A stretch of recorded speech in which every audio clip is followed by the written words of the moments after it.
مشرق وسطی میں جنگ خطرناک مرحلے میں داخل ہو گئی۔ امریکہ نے ایران میں بڑے پیمانے پر فوجی اہداف کو نشانہ بنایا۔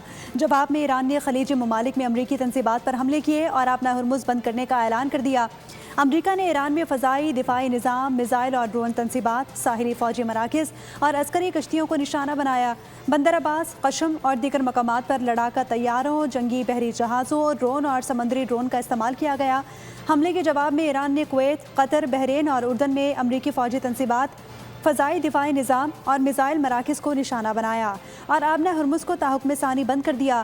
تاہم کویت، قطر اور متحدہ عرب امارات نے اپنے فضائی دفاعی نظام کے ذریعے حملے ناکام بنا دیے۔ مشرق وسطی میں جنگ خطرناک مرحلے میں داخل ہو گئی۔ امریکہ نے ایران میں بڑے پیمانے پر فوجی اہداف کو نشانہ بنایا۔ جواب میں ایران نے خلیجی ممالک میں امریکی تنصیبات پر حملے کیے اور اپنا ہرمز بند کرنے کا اعلان کر دیا۔ امریکہ نے ایران میں فضائی دفاعی نظام، میزائل اور ڈرون تنصیبات، ساحلی فوجی مراکز اور عسکری کشتیوں کو نشانہ بنایا۔